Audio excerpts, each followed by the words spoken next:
Hello student, class 8 आपका history बेटा chapter 10 चल रहा है। स्वतंत्रता के बाद अब हमारा सीप चैप्टर का ये पार्ट 3 है ना। यहाँ पर ऊपर जो पिक्चर में चित्र 6 दिखाया गया है, वहाँ पे क्या दिखाया गया, महानदी के पानी को रोकने के लिए बनाया गया पुल। स्वतंत्र भारत में पुल और बांध विकास का प्रतीक बन गए थे। विकास की योजनाएं बनाना, भाई गवर्नमेंट क्या कर रही थी, भाई फ्रीडम मिल गई थी, अब सीधी बात है ना, विकास भाई कैसे किया जाए, योजनाएं क्या बनानी चाहिए, है ना, उन सब पर कार्य किया जाने लगा था।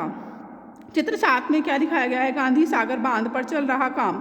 मध्य प्रदेश स्थित चंबल नदी पर बनाए गए 4 बांधों में से यह पहला था। इसका निर्माण 1960 में पूरा हुआ था। तो ये बता रहा है कि पहला ना कहाँ पर, मध्य प्रदेश की चंबल नदी पर बनाए गए है ना बांध है, उनमें से पहला बांध ये था, ये 1960 में पूरा हुआ था। विकास की योजनाएं बनाना, भारत और भारतीयों को गरीबी से मुक्त कराने और आधुनिक तकनीक एवं औद्योगिक आधार निर्मित करना एक भारत का एक बड़ा लक्ष्य था। भाई क्या बड़ा लक्ष्य था, आधुनिक तकनीक और औद्योगिक आधार पर निर्मित करना। 1950 में सरकार ने आर्थिक विकास के लिए नीतियां बनाने और उनको लागू करने के लिए योजना आयोग का गठन किया। भाई कभी क्या किया था 1950 में, सरकार ने आर्थिक विकास के लिए नीतियां बनाने के लिए है ना योजना आयोग का गठन किया था। इस बारे में ज़्यादातर सहमति थी कि भारत मिश्रित अर्थव्यवस्था के रास्ते पर चलेगा। भारत कौन सी अर्थव्यवस्था के रास्ते पर चलेगा, मिश्रित अर्थव्यवस्था के रास्ते पर चलेगा। यहाँ राज्य और निजी क्षेत्र दोनों ही उत्पादन बढ़ाने और रोजगार पैदा करने में महत्वपूर्ण और परस्पर भूमिका अदा करेंगे।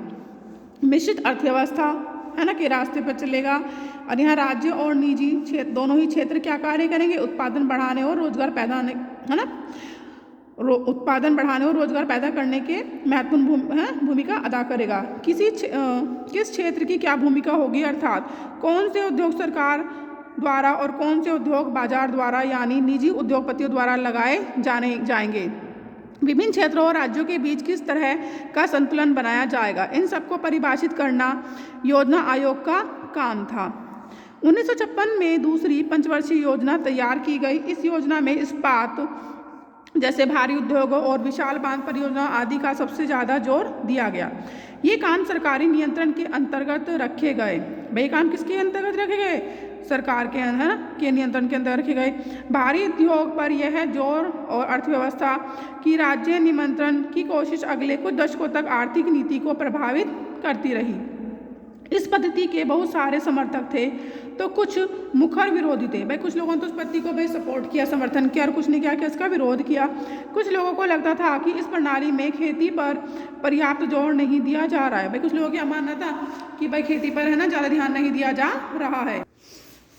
पंचवर्षीय योजनाओं पर नेहरू के विचार, भाई नेहरू जी ने अपने क्या विचार दिया। प्रधानमंत्री जवाहरलाल नेहरू योजना प्रक्रिया के भारी समर्थक थे। उन्होंने विभिन्न राज्यों के मुख्यमंत्रियों के नाम लिखे अपने पत्रों में नियोजन के आदर्शों और उद्देश्यों की व्याख्या की। 22 दिसंबर 1952 में एक पत्र में उन्होंने लिखा था, पंचवर्षीय योजना के पीछे भारत की एकता और विभिन्न देश के विभिन्न जनसमूहों के विराट आपसी सहयोग की अवधारणा निहित है। हमें यह बात हमेशा याद रखनी चाहिए कि इस प्रक्रिया में सिर्फ सरकारी तंत्र का ही महत्व नहीं होता, बल्कि जनता के उत्साह और सहयोग का महत्व इससे भी ज़्यादा है। हमारे लोगों को एक विशाल उद्यम में साझेदारी का उत्साह उन्हें अपने अगले उद्देश्य की ओर बढ़ते सहयात्री जैसा एहसास होना चाहिए। बेशक योजना बहुत सारे अर्थशास्त्रियों, सांख्यिकी विशेषज्ञों और ऐसे ही दूसरे लोगों की गणनाओं पर आधारित हो सकती है और होगी, परंतु केवल आंकड़ों और संख्याओं से हालांकि ये महत्वपूर्ण है, ये किसी योजना में जीवन पैदा नहीं करते। जीवन का यह उच्च वास्तव कहीं और से आता है। अब यह हमारी जिम्मेदारी है कि ठंडे अक्षरों में लिखी योजना को एक ऐसा जीवंत गतिशील उद्यम बना दें कि वह लोगों की कल्पनाओं को साकार कर सकें। चित्र 8 में भिलाई इस्पात संयंत्र में जवाहरलाल नेहरू। भिलाई स्थित इस्पात कारखाने की स्थापना कब हुई थी, 1959 में हुई थी।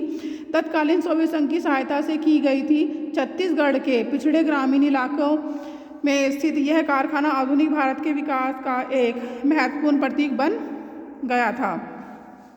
कुछ लोगों का कहना था कि प्राथमिक शिक्षा की उपेक्षा हो रही है और अन्य लोगों का मानना था कि आर्थिक नीतियों के कारण पर्यावरण पर पड़ रहे प्रभावों पर उचित ध्यान नहीं दिया गया है। महात्मा गांधी की अनुयायी मीरा बहन ने 1949 में लिखा था, विज्ञान और मशीनरी के द्वारा उसे कुछ समय तक भारी फायदा हो सकता है, लेकिन आखिरकार तबाही ही मिलेगी। हमें कुदरत और संतुलन का अध्ययन करके उसके नियमों के हिसाब से अपनी ज़िंदगी चलानी चाहिए, तभी हम स्वस्थ और नैतिक रूप से सभ्य प्रजाति के रूप में जीवित रह पाएंगे। कि एक महात्मा गांधी की जो अनुयायी थी मीरा बहन ने, है ना, उन्होंने क्या कहा कि भाई हमें विज्ञान और मशीनरी के द्वारा, है ना, हम क्या करते कुछ समय तक तो हमें फ़ायदा होते हैं, लेकिन बाद में हमें क्या है कि हमें तबाही का सामना करना पड़ेगा। हमें क्या करना है, कुदरत के संतुलन का अध्ययन करके उसके नियमों के हिसाब से ही अपनी ज़िंदगी को चलाना चाहिए। उन्होंने इस बात पर जोर दिया था। एक स्वतंत्र विदेश नीति की चाह। अब इसमें क्या बता रहे हैं, जिस समय भारत को आज़ादी मिली तब तक दूसरे विश्व युद्ध की तबाही को कुछ ही समय हुआ था। 1945 में गठित की गई नई अंतर्राष्ट्रीय संस्था संयुक्त राष्ट्र अभी अपने शैशव काल में थी। 1950 और 60 के दशकों में शीत युद्ध का उदय हुआ। शक्तिशाली देशों के बीच प्रतिद्वंद्विता पैदा हो गई और अमेरिकी व सोवियत संघ के बीच वैचारिक टकराव गहरे होते गए। फलस्वरूप दोनों देशों ने अपने अपने समर्थक देशों को मिलाकर सैनिक गठबंधन बना लिए। यही समय था जब औपनिवेशिक साम्राज्य क्या हो रहे थे, ध्वस्त हो रहे थे, है ना, खत्म हो रहे थे और बहुत सारे देश स्वतंत्रता प्राप्त कर रहे थे। प्रधानमंत्री जवाहरलाल नेहरू नव स्वाधीन भारत के विदेश मंत्री भी थे। उन्होंने इस संदर्भ में स्वतंत्र भारत की विदेश नीति की रूपरेखा तैयार की। गुटनिरपेक्ष आंदोलन इसी विदेश नीति का एक मूल आधार था। मिस्र, यूगोस्लाविया, इंडोनेशिया, घाना और भारत के राजनेताओं के नेतृत्व में गुटनिरपेक्ष आंदोलन में दुनिया के देशों को से आह्वान किया कि वे इन दोनों मुख्य सैनिक गठबंधनों में शामिल न हों, परंतु गठबंधनों से दूर रहने की इस नीति का मतलब अलग थलग या तटस्थ रहना नहीं था। अलग अलग रहने का मतलब था कि विभिन्न देश अंतर्राष्ट्रीय मामलों से दूर रहे, जबकि भारत जैसे गुटनिरपेक्ष देश तो अमेरिकी और सोवियत गठबंधनों के बीच सुलह सफाई में एक अहम भूमिका अदा कर रहे थे। इन देशों ने युद्ध को टालने के प्रयास किए और अक्सर युद्ध के खिलाफ मानवतावादी और नैतिक रवैया अपनाया, परंतु विभिन्न कारणों से भारत सहित बहुत सारे गुटनिरपेक्ष देशों को युद्ध का सामना करना पड़ा। 1970 के दशक तक बहुत सारे देश गुटनिरपेक्ष आंदोलन के सदस्य बन गए थे। तो 1970 के दशक तक कौन, बहुत सारे देश किसके बन गए थे, गुटनिरपेक्ष आंदोलन के सदस्य बन चुके थे। यहाँ पर चित्र 9 में संयुक्त राष्ट्र में जवाहरलाल नेहरू और कृष्णा मेनन, है ना, कृष्णा मेनन ने 1952 में उनसे 1962 के बीच संयुक्त राष्ट्र में भारतीय प्रतिनिधिमंडलों का नेतृत्व किया और गुटनिरपेक्षता की नीति के पक्ष में क्या करी थी, आवाज़ उठाई। चित्र 10 में क्या दिखाया गया है, बारडूम इंडोनेशिया में एशिया और अफ्रीका के नेताओं की बैठक कब हुई थी, 1955 में हुई थी। इस परिषद सम्मेलन में 29 से ज़्यादा नव स्वाधीन देशों के प्रतिनिधियों ने इस बात की चर्चा की थी कि अफ्रीका एशिया के देश निवेशवाद और पश्चिमी प्रभुत्व के विरुद्ध अपने प्रयास किस तरह जारी रख सकते हैं। फिर आता है हमारा राष्ट्र के 60 वर्षों के बाद। भाई राष्ट्र के 60 वर्ष है ना के बाद क्या बता रहे हैं, 15 अगस्त 2007 को हमने एक स्वतंत्र राज्य के रूप में अपनी कौन सी 60वीं वर्षगांठ मनाई थी। इस दौरान हमारे देश का प्रदर्शन कैसा रहा, संविधान में तय किए गए आदर्शों को हम किस हद तक साकार कर पाए।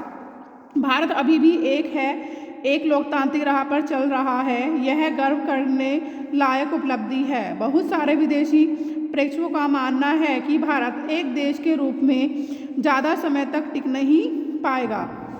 उन्हें लगता था कि भारत के प्रत्येक क्षेत्र या भाषाई समूह अपने अलग अलग राज्य की क्या करेंगे, मांग करने लगेंगे और उसके टुकड़े टुकड़े हो जाएंगे। कुछ विशेषज्ञों को लगता था कि भारत सैनिक शासन के कब्जे में आ जाएगा, परंतु ये सारी आशंकाएं क्या रही, निर्मूल साबित हुई।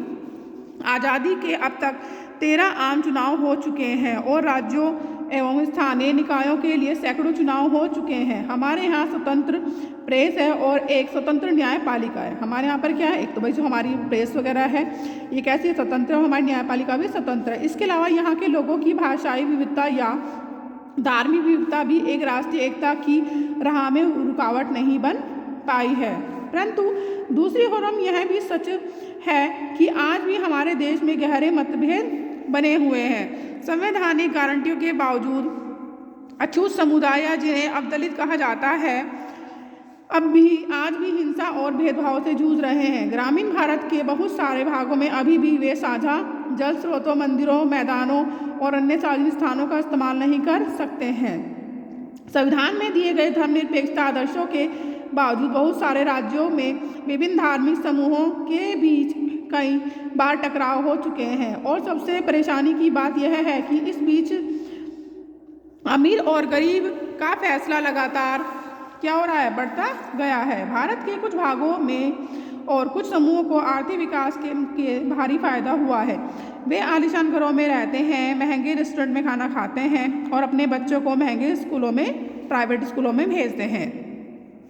विदेशों में छुट्टियों पर बेहिसाब पैसा उड़ाते हैं। दूसरे और बहुत सारे लोग आज भी गरीबी रेखा के नीचे जी रहे हैं। शहरी झुग्गी बस्तियों या बंजर देहात में रहने वाले बहुत सारे लोग अपने बच्चों को स्कूल भी नहीं भेज पाते हैं।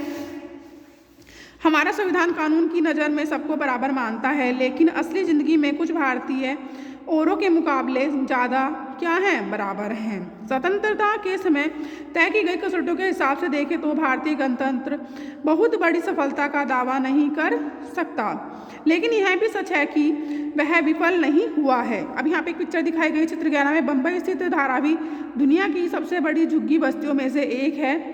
इसके दूर वाले सिरे पर आप गगनचुंबी इमारतें देख